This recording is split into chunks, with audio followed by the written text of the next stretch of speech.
Hello, beautiful people. Most welcome to the page here, and the second leg of the page. We zero in on something crucial, using sports really to transform lives, shape society, and also influence it. And so today we are taking a look at the Hope for Athletes Foundation. This is a foundation with, I call it, a very, very ambitious mission and vision. And I have the officials here to really walk us through, because they are already on the ground. They are running on the ground, and despite the ongoing AFCON, they are also looking at the potentials that exist there. And so let me introduce my guest. To my immediate left, I have Mr. Eric Appiah. He happens to be the director for Premier Soccer Academy.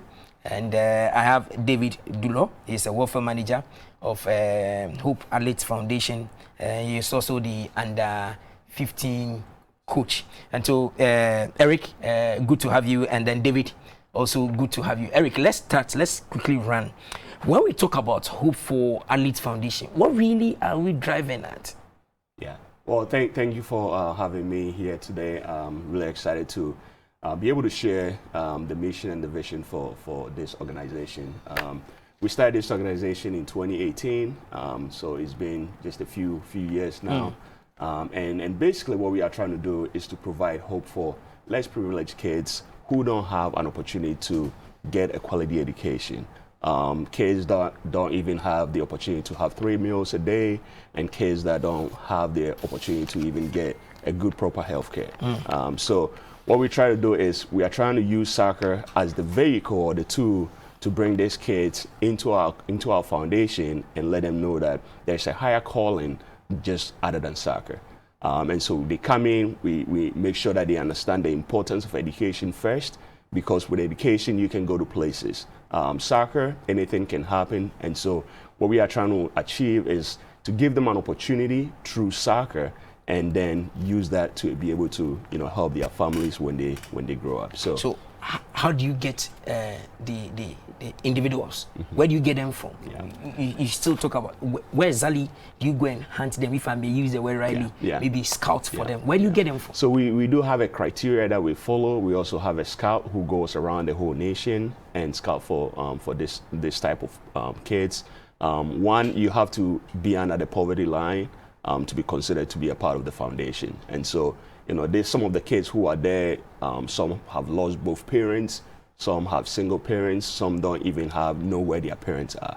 And so because of the criteria that we have set for the program, we are able to identify which kids can fit into what we are trying to do. And so the scout goes around the nation, he finds he finds those kids, he interviews their parents if they do have some. If they don't, then we are able to, bring them in and help them from there. Eric, let me stay a bit longer. So since 2018 to today, how many of these underprivileged children do you have, or you've gotten? So right now we have 20 players, or 20 students, we call them. And out of the 20 students, when we first started somewhere, I think 5 of them were in high school, junior school, right? And then now we have 5 who are currently in SSS. So the goal is that when the kids come in, we give them an 8-year scholarship. So we see them through high school, through SHS, and then from there we help them get to college. How rich are you guys doing this? I really, because if you pick somebody on the street and then you said, okay, I'll send you to school. You're paying for everything. You're giving them accommodation. You're feeding them, because you said nutrition is part of it. You're taking care of their health. How rich are you? No, this organization it's not about how rich we are. We are where we are because of the grace of God, and we have some huge, important personalities that believes in the vision and what we are trying to do. And so once a kid is selected into the academy, what we do is that we find a sponsor for them in the US. So that sponsor will take care of all the things that we talked about. We take care of their education, their health and nutrition, takes care of where they live, where they sleep, takes care of anything that the kids need. And so the donors provide the funds for the kids, and make sure that it's being used towards the kids' progress. So 20 so far that you have. How is 2022 going to look like? So yeah, 2022, it's already started on the bright side. Again, we've been able to acquire an 8.5 acres of land at Esikesu near Asamankese, and we've started the construction of our own facilities. So currently, we are in the completion of our first boys' dormitory, and we are working on starting a staff quarters this week. And so the facilities is going to comprise of, we'll have 3 soccer fields there, we'll have a cafeteria, we'll have the boys quarters, we'll have a basketball, we'll have a volleyball, a sand volleyball as well, and then we are hoping that in the future we can branch off and add a girls academy, so that we are giving opportunities to both boys and girls and not just boys. And so it's a big program that we have set for ourselves, but at the end of the day, we believe and we entrust in God that He will help us to be able to change more lives and give them more hope. The way you're talking about God, I'll come back to the God factor. But let me come to David. David, you happen to be a coach of the foundation. Yes. How easy is it to coach underprivileged children to play football? You know, initially I'm into that. Anytime. I also love to touch heart, those who I need. So as my director got in touch with me, and I was like, oh, this is a great opportunity for me to also come in and also give my best out of them, and then also make sure that their movement is in being perfect way. So tell me, this is soccer. Ghana, AFCON is going on. People are looking at it. Tell me, the talent you have, can you tell us that in the next 2-3 years, or even now, if any of the national teams, the under 17, even 13, 14, under 17, 20, the national team officials can come to your side and say there is a talent here that you feel sincerely that can represent the nation? Exactly. We have a huge talented kids there that are picking up, and then we are making sure that they have a good tactical side, and then the movement on the ball and so forth, and the drills and everything.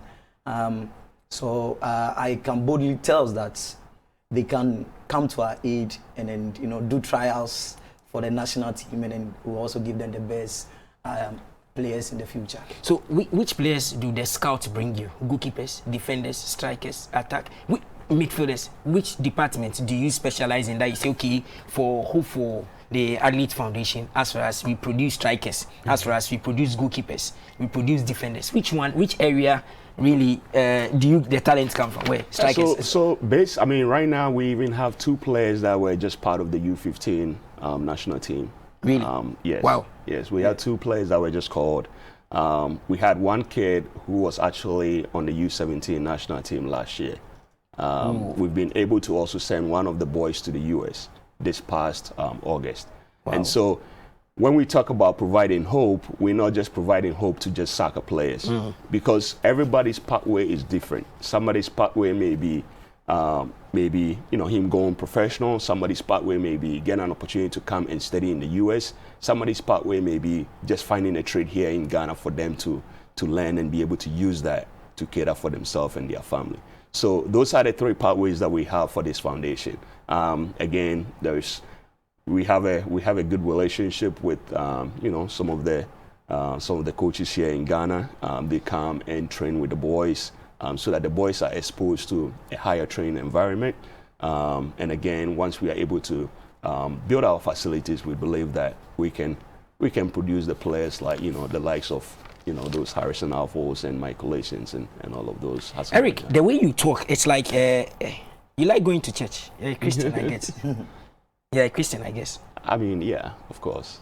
So, are you a minister of the gospel? I'm not. I won't even. No, I'm not there yet. So, what are you doing? How will you call it? Yeah. So.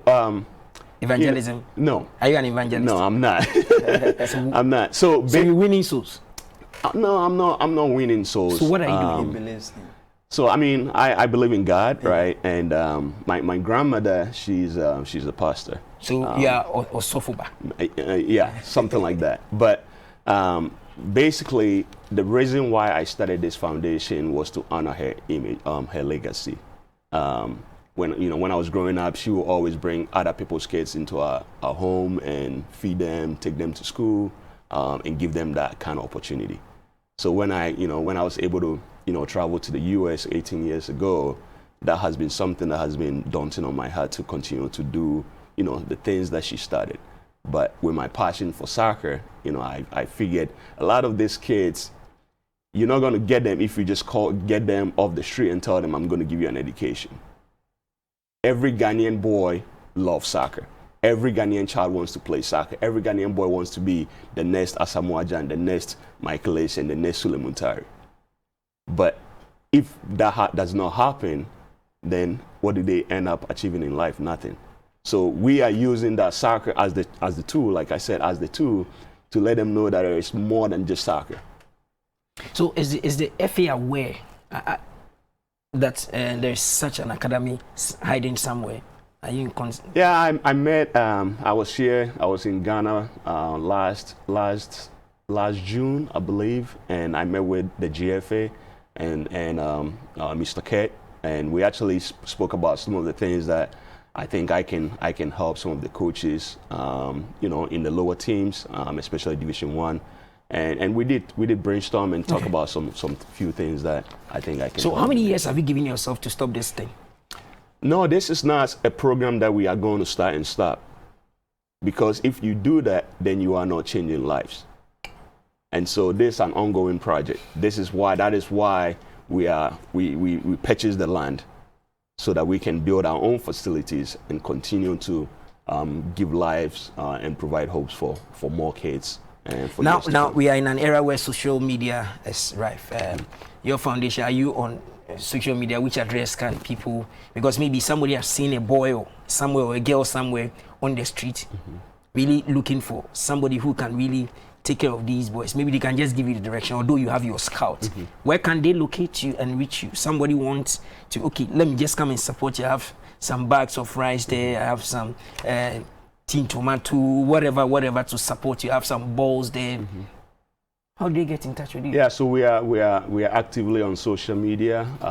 We are on IG, and our IG tagline is at Hope for Athletes Foundation. At Hope for Athletes Foundation. Yeah. We'll get you. Yeah, and then Facebook is the same, Hope for Athletes Foundation. Okay.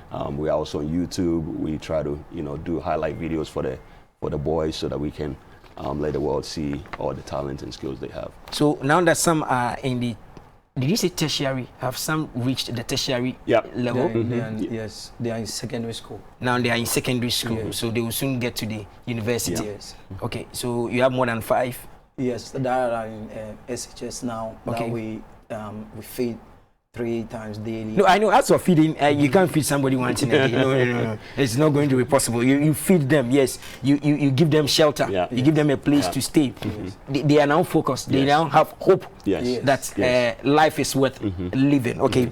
Before I let you go, and so now that you've shown us whatever you really want to do, now you have at least 20 plus athletes, and you are on your radar taking care of them. How many more do you want to know that indeed we have reached? I think the next phase is once we complete the construction of our dormitory, we are looking to add in another age. So right now we have a U15, so we are planning on adding a U13 boys to the academy, and then hopefully maybe I would say maybe in the next year or two. We will be able to start a girls' academy. Okay, David, you are the coach. We are checking out from the studio. And so, what should we expect from you in 2021? You've been training them already. 2022. Yes, 2022. What should we be expecting from you from now? Now it's January. Going. What should we expect from you? So we are going to build more of the boys for them to represent the national team in the future. Okay. So that is what we intend to do. Okay, I'll try and come and follow you guys up. When I see the U15 coaches around, I'll tell them that they should come and see. So here we're checking out from the studio. So what is this thing that you want to leave in the minds of people? No, I definitely want to say a big thank you to all our sponsors and donors back in the US.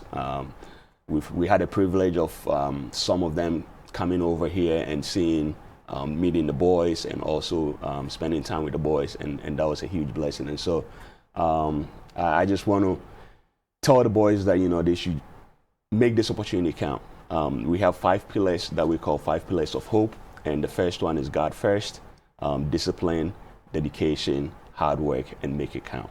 And that is what this whole foundation is all about. So once we are able to help the boys understand these 5 pillars of hope, it will help them to go places. And yeah, anybody who wants to get to know more about this foundation can visit us on social media and learn more. Thank you very much, gentlemen, for your time. Thank you also for doing the watching. Remember, it's a season for AFCON, and the only station you can watch without getting any problems is GBC. And so when you tune into any of GBC's channels in terms of sports, GTV Sports Plus, Obonu TV, Garden City TV, and GTV, the mother station itself. And when it comes to crystal clear commentaries, it's on GBC Unique FM and all regional FM stations dotted across the country. When you go on our social media handles, every update you need from the AFCON is there. So do join us. Let's have fun. And at the end of the day, the trophy will come home. I'm Fifla Sampa. Have a lovely day.